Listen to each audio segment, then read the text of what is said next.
From the Toronto studios, this is the Muslim News on Muslim Network TV. Assalamu alaikum, I'm Zahra Syed. Our top story tonight.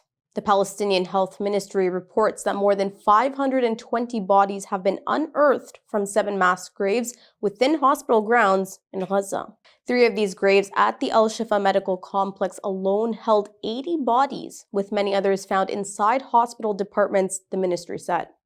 Observers say these findings reveal many victims, primarily patients, were deprived of essential health care. In defiance of the United States' warnings, Israeli forces have entered Rafah and Jabalia refugee camp near Gaza City. Civilian casualties mounted as airstrikes targeted residential areas, killing at least 4 people, including a child in Rafah's Brazil neighborhood. Thousands of Palestinians fled to Deir al-Bala and Khan Yunis, seeking refuge, straining already inadequate humanitarian conditions. On Monday, the Israeli army forced hundreds of displaced families to evacuate 6 UNRWA schools turned into shelters for displaced people in the Jabalia refugee camp. At least 360,000 Palestinians have fled Rafah, according to the United Nations, as Israel expands its offensives in the southern city as well as northern Gaza. The Israeli army reports that more than 50 soldiers were wounded in the past 24 hours. Amid escalating violence, Gaza's healthcare system is teetering on the brink of collapse. Medical staff have been ordered to evacuate Rafah's Kuwait hospital. At least 35,034 people have been killed and 78,755 wounded in Israeli attacks on Gaza since October 7th. Israel stands accused of genocide at the International Court of Justice. An interim ruling in January had ordered Tel Aviv to stop such acts and take measures to guarantee that humanitarian assistance is provided to the civilians in Gaza. And in related news, South Africa has approached the International Court of Justice seeking urgent action against Israel. The urgency stems from the Israeli War Cabinet's approval to expand the ground assault to Rafah.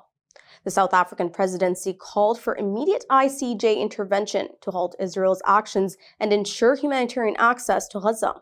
This plea follows Israel's defiance of previous ICJ orders, with South Africa citing heightened risks to Palestinian lives and infrastructure. Notably, South Africa invokes the Genocide Convention, highlighting severe threats to Gaza's 1.5 million displaced residents. The request underscores the deteriorating situation, emphasizing irreparable harm to Palestinian rights.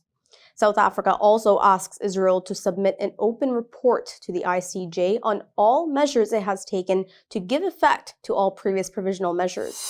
Israeli teenagers Tal Mitnick and Sophia Orr, who have been imprisoned for refusing military service, are imploring President Joe Biden to intervene in Israel's war with Palestine. In a letter, they urge Biden to cease unconditional support for Prime Minister Benjamin Netanyahu's aggressive policies.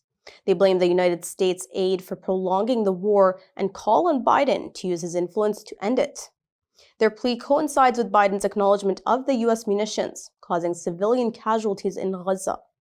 While Biden expressed hesitancy to provide arms if Israel escalates, he didn't clarify what constitutes a significant escalation. The White House has declined to comment on the matter.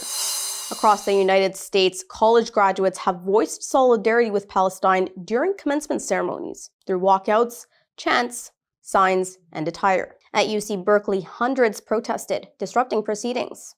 At Virginia Commonwealth University, 60 graduates walked out during Governor Glenn Youngkin's speech. Jerry Seinfeld's Duke University address also saw a protest as students opposing the pro-Israel comedian left the ceremony. Emerson College recently embroiled in arrests of more than 100 protesters, witnessed acts of dissent, met with cheers and boos. Free Palestine sentiment was palpable at Emerson's ceremony, with 1 in 5 students displaying support through their attire or gestures. The protests come amid Israel's ongoing war on Gaza, underscoring a growing wave of awareness on college campuses. The University of Southern California graduation ceremony witnessed a remarkable moment as Asna Tabassum received her diploma. Asna Tabassum is the valedictorian whose speech was cancelled due to the controversy over her pro-Palestinian views. Tabassum's walk across the stage prompted thunderous applause from the audience as her classmates and spectators rose to their feet in support. Despite the upheaval, Tabassum's crimson graduation sash proudly displayed her academic achievements, including her resistance to genocide with a message in Arabic expressing gratitude to God.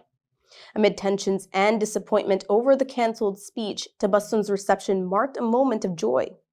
Despite the threats and the backlash, she has emerged as a symbol of free speech and a voice for the Palestinian cause, earning widespread support from peers and academics.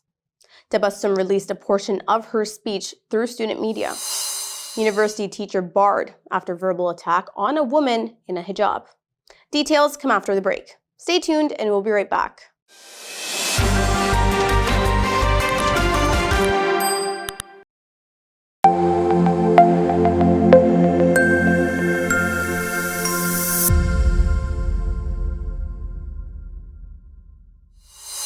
Welcome back. Arizona State University professor Jonathan Yudelman has been banned from teaching after a video surfaced of him verbally assaulting a woman wearing a hijab. The altercation took place during a pro-Israel rally near campus. ASU President Michael Crow announced that Yudelman, a postdoctoral research scholar, will never teach at the university again. The video, which was widely circulated on social media, shows Yudelman cursing at the woman who expressed discomfort with his disrespect for her religious boundaries. The professor was already on leave and had resigned before the incident. ASU referred the matter to the Tempe Police Department for investigation. Observers say the incident reflects a broader context of tensions on college campuses regarding Israel's occupation of Palestine. Protesters are urging their institutions to divest from Israel, and clashes have erupted between demonstrators and law enforcement. ASU has reiterated its commitment to free speech while condemning threatening or violent behavior. The Council on American Islamic Relations' Maryland chapter has lodged a civil rights complaint on behalf of a 12-year-old Muslim student. The student faced harassment, assaults, and forcible removal of her hijab at Maces Lane Middle School in Cambridge. The child's mother, Latoya Gibbs, says her daughter was harassed by peers on the bus ride home from school. They reportedly chanted "fake Muslim" and taunted her with threats of taking off her hijab. CAIR says the incident, which occurred from March 25th to May 1st, traumatized the middle schooler. The civil rights organization also says that despite her parents' efforts, the school failed to address the situation adequately for the student. CAIR is demanding a public apology, disciplinary actions against negligent staff, cultural and anti-bullying training, restorative measures for the student, policy amendments, and academic support. A judge appointed by Donald Trump has temporarily halted a Biden administration rule aimed at capping credit card fees for granting a win for big banks. The rule, which was set to save consumers more than $10 billion annually, faced opposition from the U.S. Chamber of Commerce. The chamber filed an injunction in court. Judge Mark Pittman's decision, criticized for prolonging consumer burden, paused the rule's May 14 implementation. Critics, including Senator Elizabeth Warren and advocacy group Accountable U.S., condemned the decision as favoring corporate profits over consumer protection. The chamber's strategic lawsuit filed in Texas courts, which is known for conservative leanings, sparked controversy. Judge Don Willett, who has financial ties to affected banks, declined recusal. This lack of transparency has fueled calls for judicial ethics reforms from watchdog groups like Citizens for Ethics in Washington. The Organization of Islamic Cooperation has launched a flash assistance appeal for victims of flash floods in northern Afghanistan. It has asked its 57 member states and other countries globally, as well as relief organizations, to channel life-saving aid to the Afghan people affected by ongoing floods.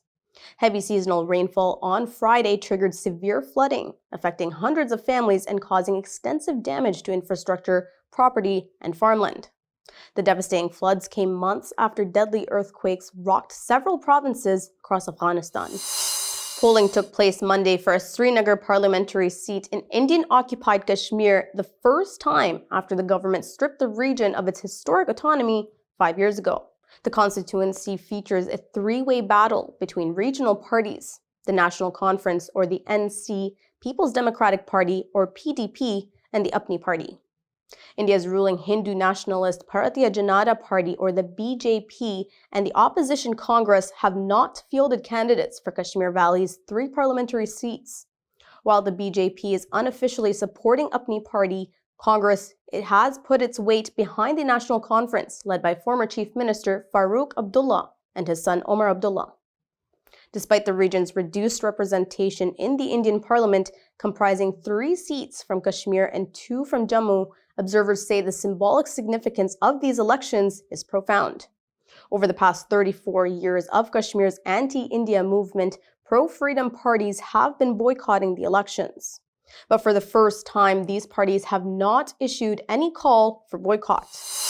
The 3rd International Halal Tourism Congress is underway in Izmir, Turkey, highlighting the global surge in halal tourism with significant advancements anticipated by 2030. The event will conclude on Sunday and is being hosted by Turkey's Ministry of Culture and Tourism, bringing together experts to discuss halal tourism's future. More than 120 researchers from 24 countries presented studies focusing on infrastructure, service quality, and development. Participants stressed the need for halal tourism's institutionalization and its integration with other halal concepts. Turkey aims to capitalize on this trend with efforts to boost Muslim-friendly tourism. The Congress has also acknowledged Malaysia's contributions to the field.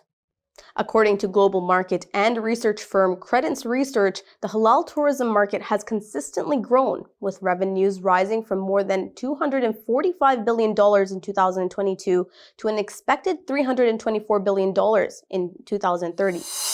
That's all from our Toronto studios tonight. Thank you for tuning in. You can subscribe to our YouTube channel and hit the bell icon for the latest updates. Your support is needed more than ever to continue our mission of providing informative, educational, and inspiring content to Muslims in North America and around the world. Donate now by visiting muslimnetwork.tv/donate. For more content, keep watching Muslim Network TV or visit muslimnetwork.tv. Assalamu alaikum and good night.